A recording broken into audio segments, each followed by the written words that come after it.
Hello and welcome to the Rogers Brief for June 3rd, 2023. I'm Adam Rogers. Thank you for watching and thank you for listening. Just a word of acknowledgement and thanks to the many firefighters out looking after us Nova Scotians in Shelburne, outside of Halifax, and downtown Halifax too. The WAG historic building in downtown Halifax that went up in flames in the last few days as well. So lots of people thinking about that. One of the other effects is that last Sunday night's recording of the Mass Casualty Commission or Mass Casualty discussion with the nighttime podcast, that was canceled last week. We're going to be having that tomorrow night as well with Jordan Bonaparte, Paul Palango, and I talking about many things having to do with the Mass Casualty report, updates. One of the things we'll talk about is a story that was kind of under the radar this week, in which was the appointment of retired Court of Appeal Justice Linda Oland as the temporary lead on the committee that's looking into the implementation of the Mass Casualty Commission report recommendations. So I'll talk about that a little bit here in a moment, but we'll talk about that tomorrow night, I'm sure, as well, and some other things with the RCMP. There's been some stories this week as well with their fallout. This Rogers Brief report, I'm going to talk about Justice Oland's appointment. I'm going to talk about some cases out of Nova Scotia this week, including a verdict in the Kevin O'Brien case, a retired RCMP officer charged with sexual assault on a fellow a colleague, another RCMP officer. Some other cases this week too. There's a dangerous offender designation, contested dangerous offender designation taking place. An interesting case, I think people will find, a personal injury case out of St. Andrews, Nova Scotia. A person trying to travel between the school and the community center, taking a shortcut, and suffered an injury on school grounds. And then also a family court dispute, common law couple that were separated, dividing up property. Some novel, but I think very good and interesting kind of approaches to property division in that case, Nadeau versus King. Decision of Justice Jollymore. I'll talk about that. And then finally, I'm going to talk about the story that was in the news this week out of Membertou, talking about illegal tobacco and just some of the issues that are arising as a result of a bit of an influx of questionable, maybe illegal, maybe not. What does it mean to be illegal or legal in this context? We'll talk about that a little bit at the end of this Rogers Brief today. So, first story. A little under the radar, but it was announced this week by Provincial Justice Minister Brad Johns and Public Safety Minister Marco Mendicino, Federal Public Safety Minister, that Justice Linda Oland, who was retired from the Court of Appeal in 2020, temporarily a couple of years, or last year, was the head of the Public Prosecution Service as a post-retirement gig as well, but now has been pegged to temporarily lead, and it's important to lead the committee that is tracking the progress of the Mass Casualty Commission recommendations. So a few interesting points about this. One is that it's only a one-year appointment. One of the things she's supposed to be doing, Justice Oland, is finding a permanent chair of the committee. So it was a curious decision in itself. I mean, the commission, the Mass Casualty Commission, said that the committee should be formed by now. Well, they haven't really done that, but they've appointed at least a temporary chair.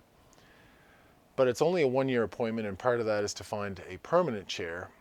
Also, part of the role is for funding, and the terms of reference for this committee is to be determined.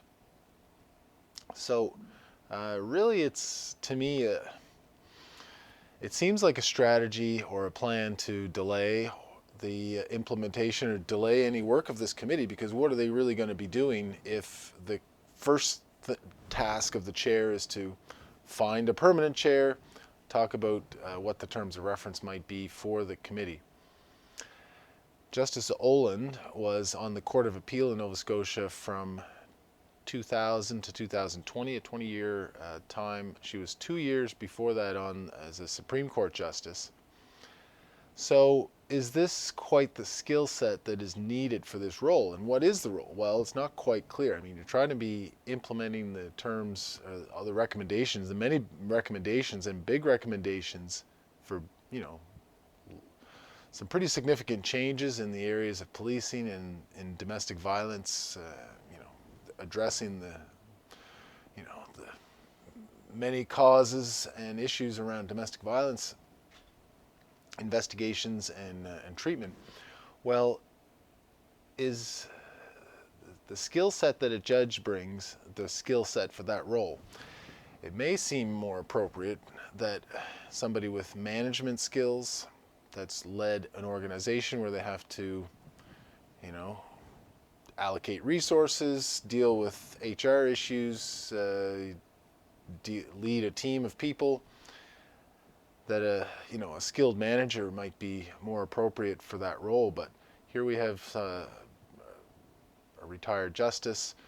Certainly will have the skill set to figure out if things are being tracked and watch that diligently, but I'm not sure. So we'll watch for that and see how that develops over the next few months.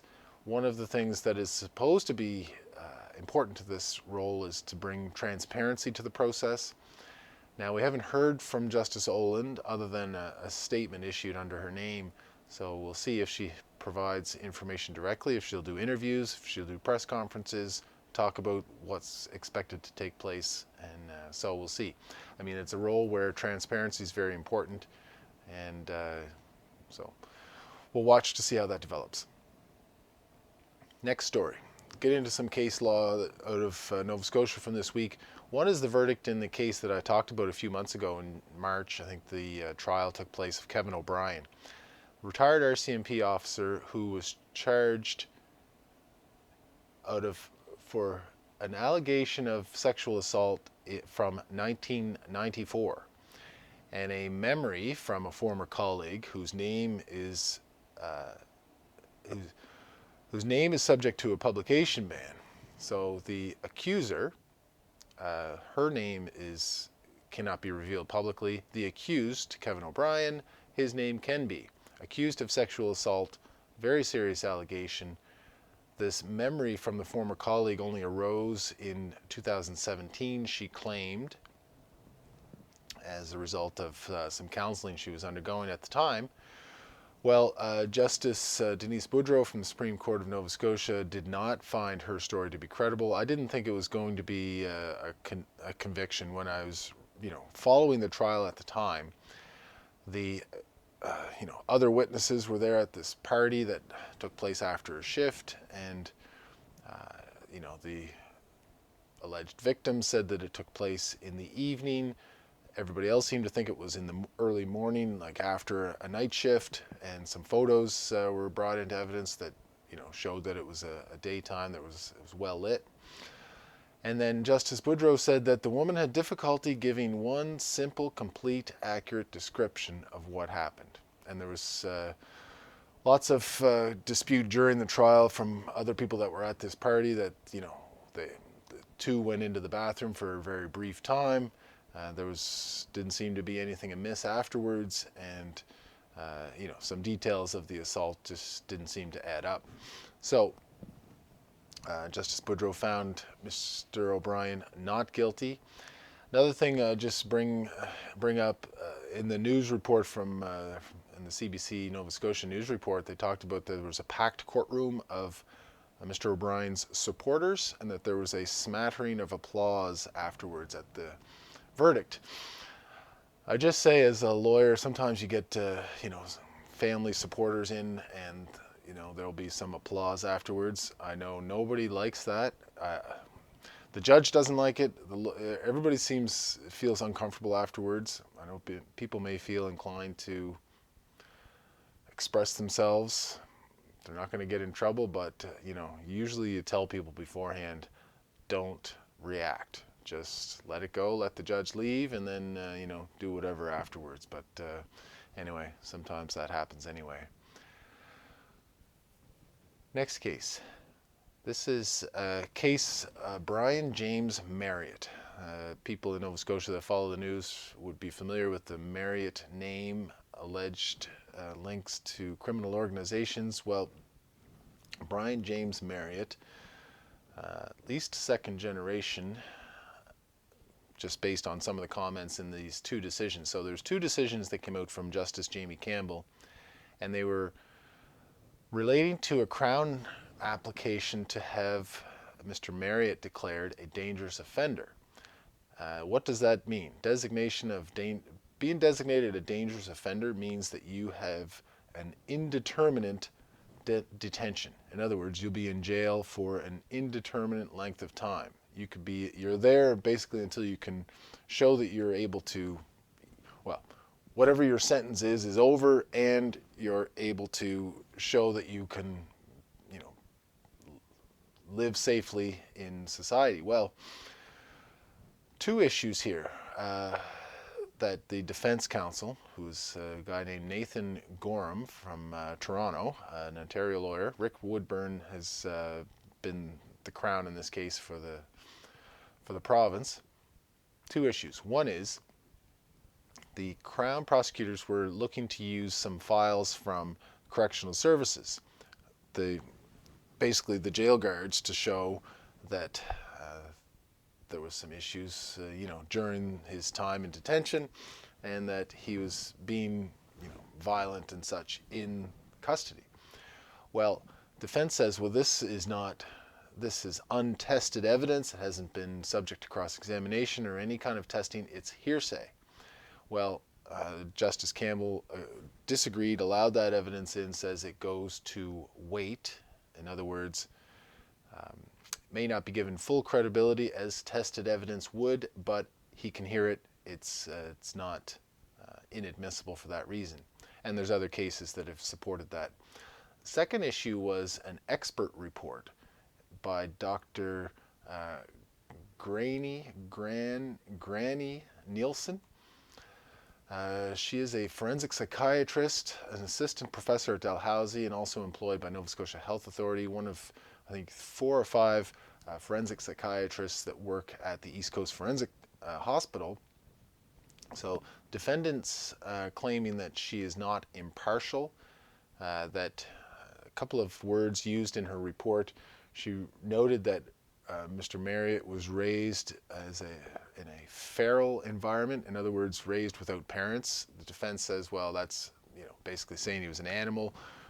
The expert disagrees, say, listen, I was educated in Britain, and that word is used there a little more loosely or differently than it is here. And also that because she's paid by the province and talked to the Crown a little bit more and has a high rate, that she is beholden to the Crown, and in other words is more likely to give an opinion that aligns with what the Crown is wishing rather than a neutral opinion, which is what is expected from experts in court. Well, Justice Campbell disagrees and said, no, that's just the way it is. There's only a few forensic psychiatrists. That doesn't mean that she can't be impartial just because, she regularly does reports for the Crown. So that's going to go ahead, and it sounds like the report is going to recommend, the reason the defense would raise these issues, difficult issues to raise, experts,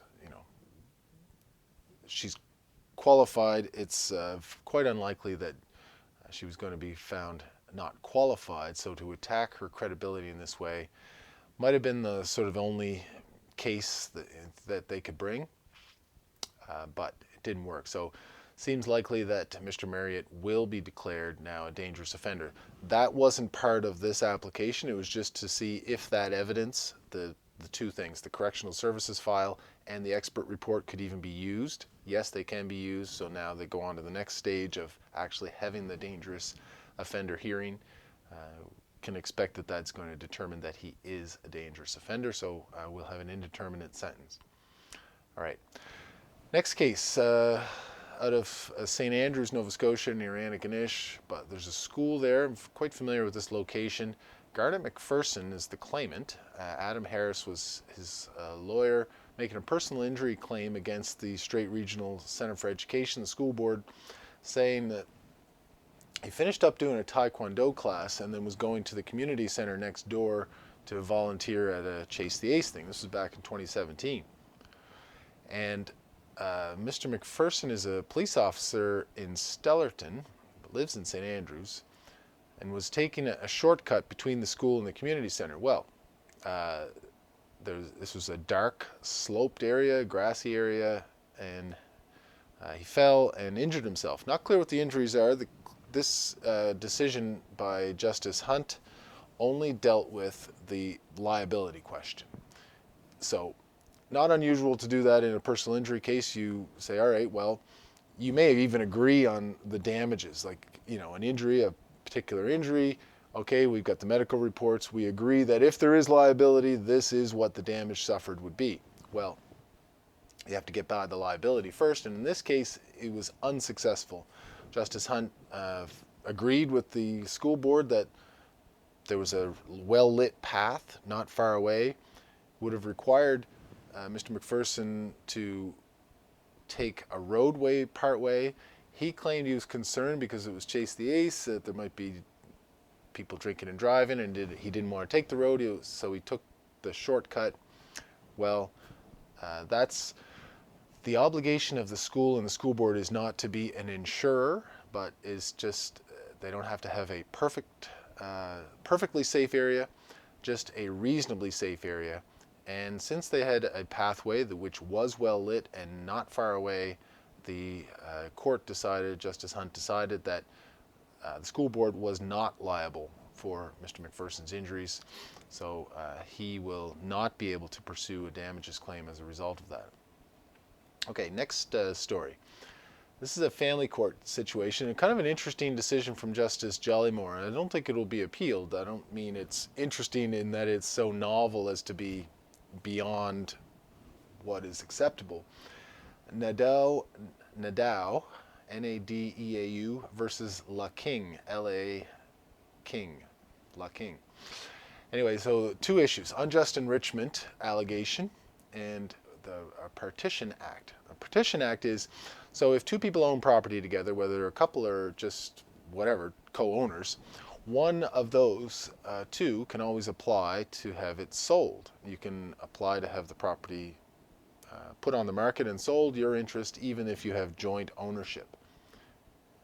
That's what happens if people disagree on whether the property should be sold. Well, interesting case here. So the lawyers in this, so Justice Jollymore was the judge. For Nadeau, Mr. Nadeau, it was Kelsey Hudson, and for La King, it was Christopher Robinson was the lawyer. So some of the disputed, the well-off couple here, the home in dispute was worth either $950,000 or $825,000. Justice Jollymore agreed it was $825,000 in value. Disputed property involved a Bowflex, an Echelon bike, a wakeboard, WestJet travel miles. Undisputed property included a Suzuki ATV, a Kawasaki side-by-side, an F-150, Honda Accord, Grand Serenus Ultimate Club vacation package. So they were in some vacation club and had apparently accumulated points or something there. So lots of property to divide. Okay, one of the disputes on the Partition Act, so normally you would just divide a home and the proceeds would be divided equally between co-owners.